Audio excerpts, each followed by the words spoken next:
On the most triumphant night of my 30-year career, my wife stood before generals and comrades to announce she was leaving me. Everyone expected me to crumble, but I just calmly smiled and placed an envelope on her table. Inside wasn't a love letter, but the beginning of her downfall. Have you ever wondered how the coldest revenge is plotted? I am Benjamin Hayes. 30 years in the military trained me to deal with every external threat. But no one taught me what to do when the firepower came from the very person I trusted. And that night, at the Patriots Landing, the threat came from the wife I had lived with for 28 years.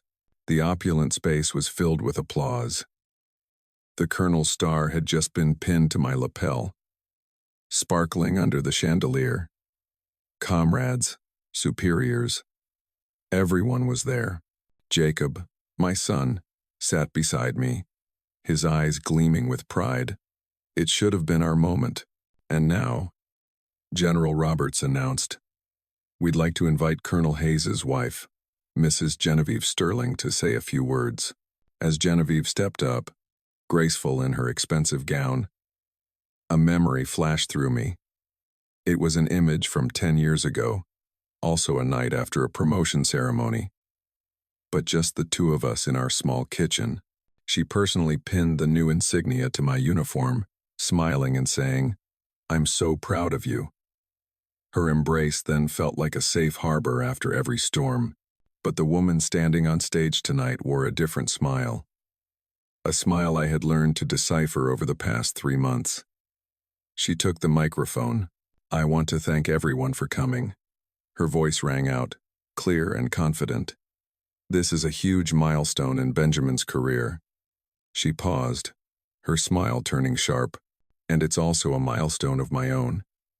Because tonight, I've also decided to start a new chapter, a new life.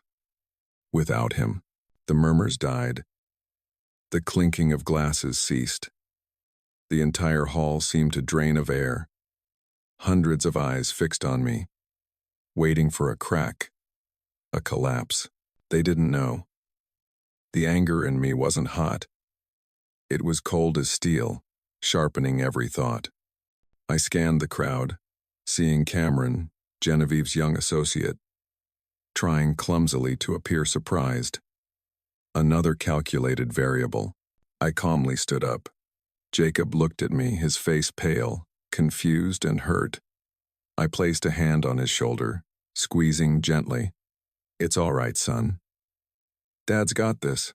Then I walked onto the stage, as composed as if inspecting a guard of honor. I stood beside Genevieve, who was looking at me with smug defiance. I took the microphone from her hand. "Thank you," I said, my voice even and unwavering, "for your candor." I turned to the audience. "Please excuse the interruption. Please continue with your meal." Then, I walked back to our table. Genevieve still stood on stage, perhaps waiting for a grander spectacle. Instead, I retrieved a cream-colored manila envelope I had prepared in my jacket pocket. I walked to her table and placed it right beside her wine glass. Without a sound, her eyes shifted from smugness to confusion. "What is this?" she whispered, just loud enough for me to hear. "Something you should read when you have time," I replied concisely. "In your new chapter." I didn't wait for a response. I walked straight to my son. "Let's go." "Jacob." I walked out of the hall with my son, head held high, back straight, leaving behind a ruined party and a ticking time bomb that had just been activated in that envelope. Genevieve wanted to turn my glorious night into a night of humiliation. She didn't know that she had just fired the opening shot of a campaign she never stood a chance of winning. The car rolled in silence down the empty roads of Northern Virginia. Beside me, Jacob said nothing, his hands clenched. This silence was heavier than any explosion. "Dad," he finally spoke, his voice hoarse. "What was that all about?" I didn't slow down. "This isn't a tragedy, Jacob. This is an ending, my way," I said, my eyes still fixed on the road ahead. Go to your apartment. Get some rest. I'll call you tomorrow morning. I dropped him off at his condo, watched him enter the building before driving away. I wouldn't be going home tonight. That house was no longer a safe haven. Ironically, for 28 years, I had always considered my family my base camp, the only place I could let my guard down. I had turned down an attaché position in Brussels, passed up the opportunity to command a brigade in Germany. I did this not out of weakness, but because I believed a soldier could only fight effectively if his rear was secure. I had built a solid rear for Genevieve, so she could soar in her career. I thought we were a team, working on a common mission, but then small discrepancies began to appear. A hotel charge in Georgetown on a day she said she was at a conference in Baltimore, an expensive restaurant bill for two at lunchtime when she claimed to be in client meetings. To others, these might have been mistakes. To me, they were indicators. Once could be an error. Twice was a suspicious coincidence. But by the third time, it was a deliberate pattern, so I quietly began to investigate. I didn't need to do anything shady. Everything was right there. In the joint bank and credit card statements I always reviewed. At the end of the month, the money trail was as clear as tracer fire in the night, small but regular expenditures at luxury stores. And then, a monthly payment to a high-end property management company, an amount I had never seen before. One afternoon, I drove to the address linked to that company. It was a modern apartment complex in Arlington, and parked in the guest lot was Cameron's familiar, silver Porsche. I had seen him drive it to Genevieve's company Christmas party last year. I didn't need to go inside. Everything was already too clear, but Genevieve was careless.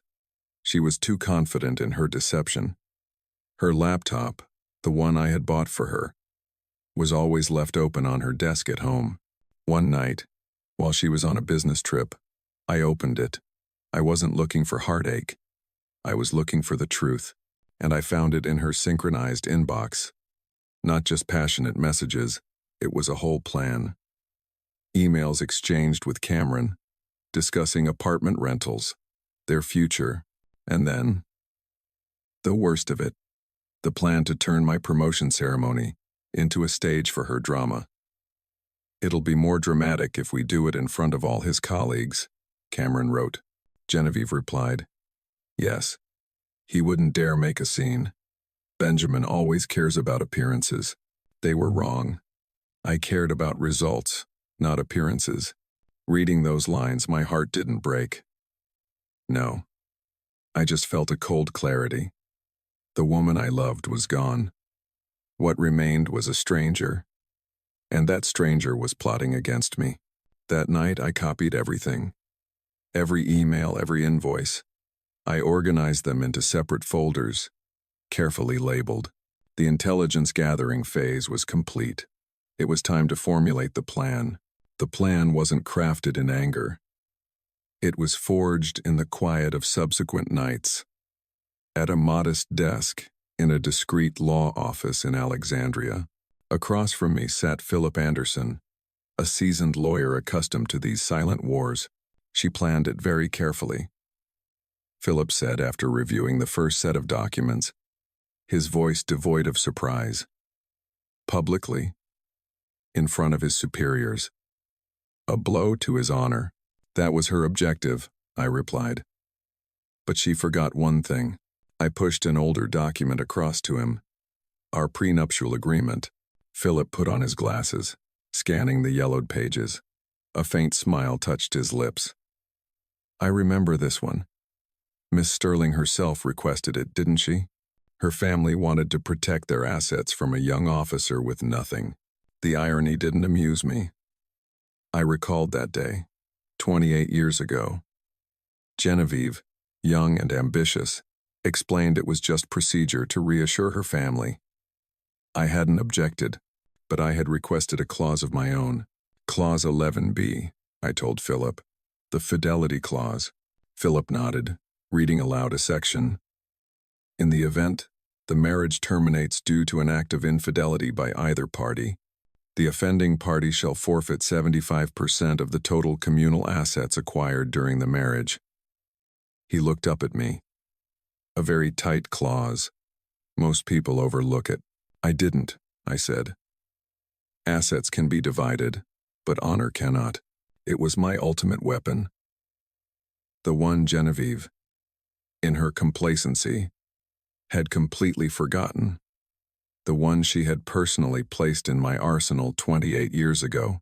Over the past 3 months, under Philip's guidance, I had done exactly what needed to be done. I didn't act impulsively. I collected, organized, and prepared. Every email, every invoice, every bank statement was duplicated and notarized. Evidence of the Arlington apartment, the expensive gifts for Cameron, all documented. These were no longer disparate pieces of a broken marriage. They were sequentially numbered exhibits for a court case. The operational plan was simple. Genevieve wanted a public spectacle. I would give her one, but I would be the director. On the morning of the promotion ceremony, Philip had, on my behalf, filed for divorce with the Fairfax County Court. The petition was stamped, time-logged.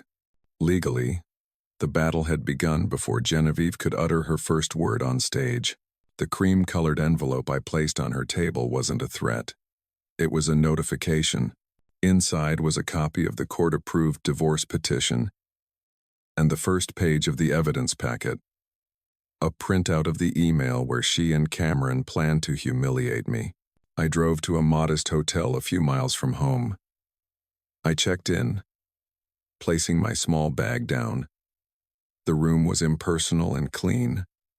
No memories, no betrayal. It was a perfect forward operating base. I sat on the bed, my phone silent. The storm hadn't hit yet. Genevieve was probably still at the party, trying to salvage the situation. Or perhaps she had already opened the envelope. I wasn't running. I was just taking a more advantageous position and waiting for the opponent's next move. I didn't have to wait long. About an hour later, my phone rang. The call I had been expecting. "Benjamin, what the hell have you done?" Genevieve's voice shrieked through the phone, no longer confident as it had been on stage, just anger and a touch of panic. "You dared to send me divorce papers? Tonight?" "I thought the timing was quite appropriate," I replied, my voice even. "You wanted to start a new chapter. I was just helping you legally close the old one." "You," she choked, probably trying to find an appropriate threat. "We're going to talk. Send me the address. Right now." I sent her the hotel address. 15 minutes later, there was a forceful knock. Not a knock, but a pounding on the door. I opened the door. Genevieve stormed into the room like a hurricane, her perfectly made-up face now smudged with rage. The cream-colored envelope was crumpled in her hand. "What do you think you're doing?" She threw the envelope onto the table. "Trying to humiliate me? Trying to play the victim?" I closed the door, crossed my arms, and watched her. "I'm just reacting, Genevieve. You chose the stage, you chose the timing. I simply came prepared." She scoffed, a shaky laugh. "This ridiculous contract? You think it's still valid? It was signed almost 30 years ago. Any lawyer will tell you it won't hold up in court." "They won't say that," I calmly replied. Especially when they read Clause 11B. The confidence on her face faltered for a moment. "What clause?" "The fidelity clause," I reiterated. "The one you yourself asked your family's lawyer to draft. The one you said was just procedure. But I insisted on a separate signature for it." Her complexion began to change. Anger was slowly giving way to a genuine sense of unease. That was just a mistake, Benjamin. People make mistakes." "A mistake?" I walked over to my briefcase, opened it, and pulled out a single sheet of paper. "A mistake doesn't last for months. A mistake doesn't involve renting an apartment in Arlington. I placed the paper on the table, right next to the crumpled envelope. It was a printout of the email exchange between her and Cameron. I had highlighted the line, "It'll be more dramatic if we do it in front of all his colleagues."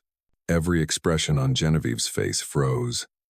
She stared at the paper, then looked up at me, her eyes wide with horror. Her arrogance had completely vanished. You've been watching me?" she stammered. "I didn't need to," I replied, my voice cold. "You left a trail everywhere. You were just too confident that I would never look at them." She collapsed into a chair, finally comprehending the scale of the disaster. "Benjamin, we've had 28 years together. Does that time mean nothing?" "It means everything," I said. And this was the only truthful thing I would say to her tonight. "It means so much that I couldn't believe you could plan to publicly trample on it like that." I stood up straight. The confrontation was over. "You should call your lawyer, Genevieve. You're going to need a very good one." She sat motionless, staring at the paper as if it were a death sentence. I opened the door. "Now, please leave. I need to rest." She staggered to her feet and walked out of the room, no longer the powerful woman who had stormed in minutes before. Only a defeated figure remained, one who had just realized the battle was over before she even knew it had begun. I thought she would leave immediately. But no. She turned back. The desperation in her eyes transformed into a last flicker of hope, an attempt to cling to what she was always best at. Emotional manipulation. "Benjamin, don't do this," she said, her voice softened. "Think of the family. My parents. My brother. Matthew. This will ruin them." I looked her straight in the eye. "Your brother?" "Yes, Matthew. You know how much he values you. We can't." The first person who called me wasn't a lawyer, Genevieve. It was Matthew. Confusion was clear on her face. "What? What nonsense are you talking about? Matthew saw you and Cameron having lunch together in Georgetown 6 months ago," I said slowly, letting each word sink into her mind. "He didn't tell me immediately. He went to you first, like a good brother. He asked you what was going on, and you lied to him. You said Cameron was just an intern, that you were helping him out." I could see the memory coming back to her eyes. "Matthew believed you," I continued, "until he saw you entering the apartment complex in Arlington 2 months ago. This time, he didn't come to you. He came to me. He said, 'Uncle Ben, I think you should check the accounts.' He gave me the starting point." This truth was like a final punch, knocking down all her hopes. Betrayed by her own brother. It was a betrayal she had not foreseen. "No, he couldn't have. He did." I cut her off. "Because he, unlike you, still knows the difference between right and wrong." She recoiled, leaning against the wall, her breathing ragged. All her cards had been exposed. When there was no more family sentiment to cling to, she turned to her last resort of power. "Fine," she shrieked, her voice shrill. "You can have the house. You can have this fake family. I don't need it. I have my own career, my own money. I built it myself." I watched her in silence for a moment. "About your career." The hesitation in my voice made her stop. "This afternoon, my lawyer, Philip Anderson, sent a confidential notification to the board of directors and the legal department of your company," I said distinctly. "It doesn't mention infidelity. It simply raises concerns that a senior executive may have used company assets for improper personal expenses, such as payments for a lease not serving business purposes." Genevieve stiffened. Her eyes widened, this time not with fear, but with absolute horror. Her career was everything to her. It was her identity, her power, her worth. You can't do that," she stammered. "I already have. I said. It's not an accusation. It's just a request for transparency. They will have to launch an internal investigation. I trust you understand how that process works. She understood. She understood very well. Even if she could escape criminal charges, the stain would never be washed away.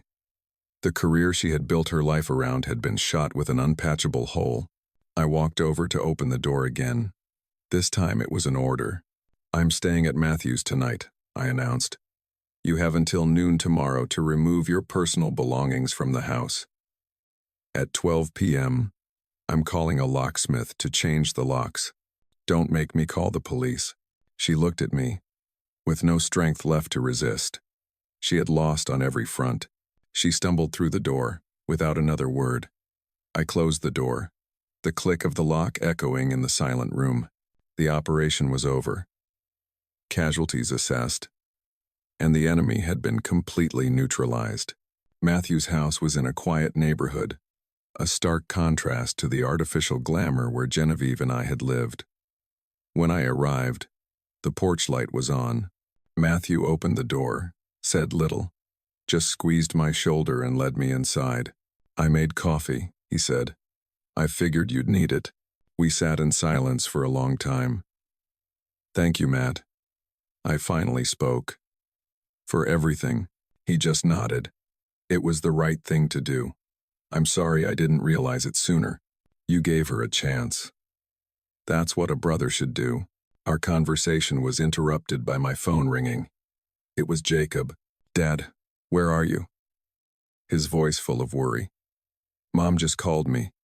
She was crying and saying things. I don't understand. She said you ruined everything. I'm at Uncle Matthew's, I replied, trying to keep my voice calm for my son. Come here. It's time you knew the whole story. 20 minutes later, Jacob arrived. In Matthew's modest living room, I told him everything. Not the militarized version, but the raw truth. About the expenditures, the apartment, the emails, and his mother's plan to humiliate me. I showed him a copy of the paper I had shown Genevieve at the hotel. When he finished reading, he looked up. His eyes read not from sadness, but from anger. How could Mom do that to you? Sometimes people lose their way, Jacob, I said. They make wrong choices. Matthew placed a hand on his nephew's shoulder. Your dad did everything he could to protect this family. Just then, my lawyer, Philip, called. I have news, Colonel. His voice rang out, with a hint of satisfaction. The court has approved our emergency asset freeze request. All joint accounts, joint credit cards have been frozen. Miss Sterling won't be able to withdraw another cent. Good, I replied concisely, and it seems the news at her company spread very quickly. I heard they've appointed an external auditor to investigate. She's been suspended, with pay, pending the results. I hung up, looking at my son and brother-in-law. It's done, but I was wrong. Half an hour later, there was the screech of tires outside, followed by frantic knocking on the door. Matthew looked at me. I nodded. He went to open the door, and then Genevieve walked in. No, stormed in. She was followed by Cameron, who looked uncomfortable and out of place in this setting. Benjamin, Genevieve screamed, her eyes wild. You have to stop. Lift the freeze.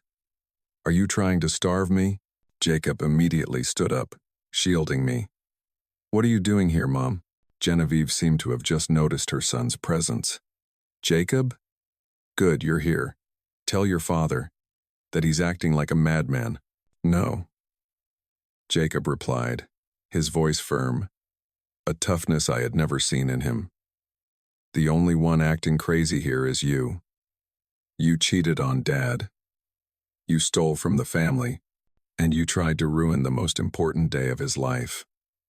I read the emails. The last sentence was like a thunderclap. Genevieve stared at her son, then turned to me, her eyes filled with hatred. You showed him? Cameron, who had been silent until now, suddenly spoke up. Greg, I mean, Genevieve, maybe we should go. This isn't the time. Shut up. Genevieve snapped. This is my family business. He's not my family anymore, Matthew said, his voice icy.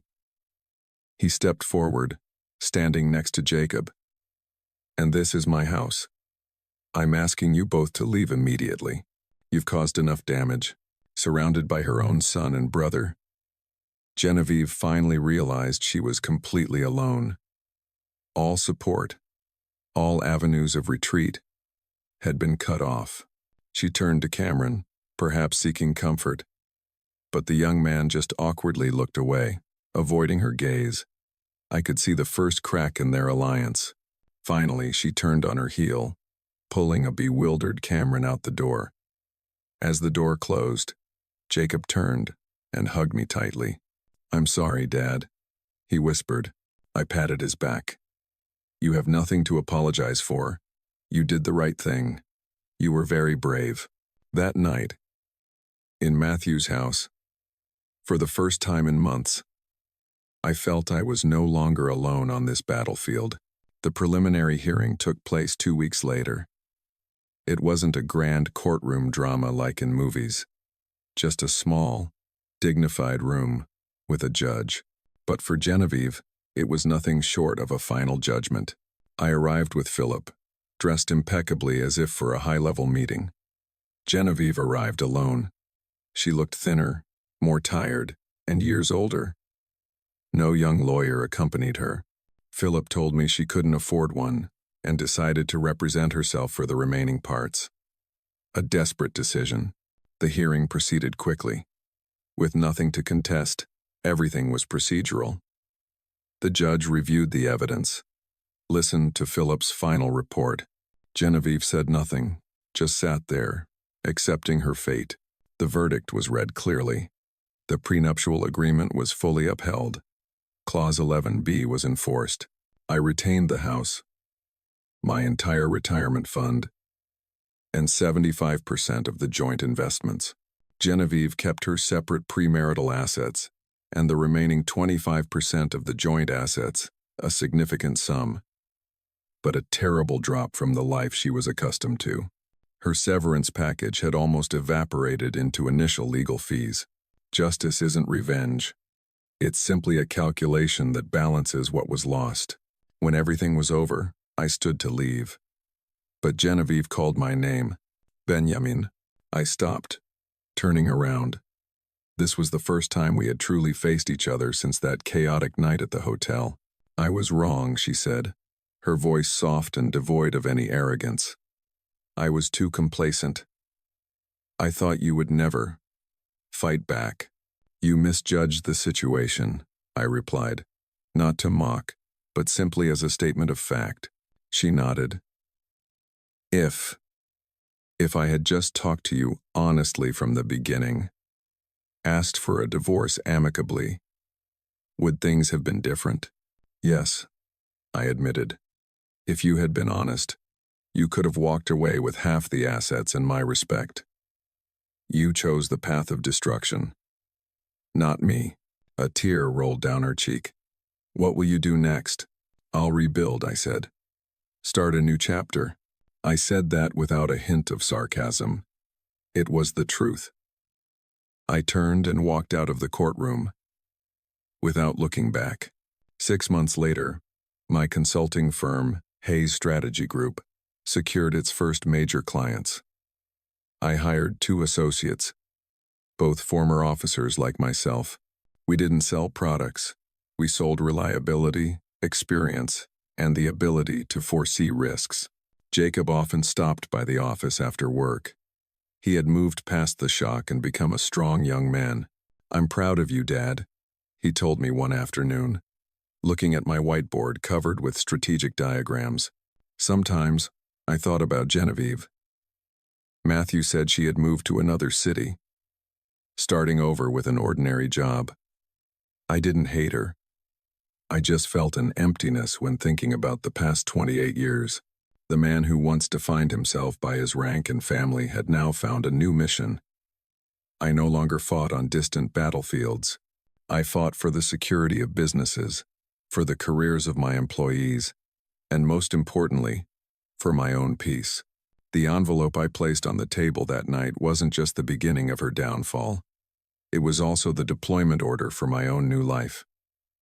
And in this life, I was the sole commander. Mission accomplished.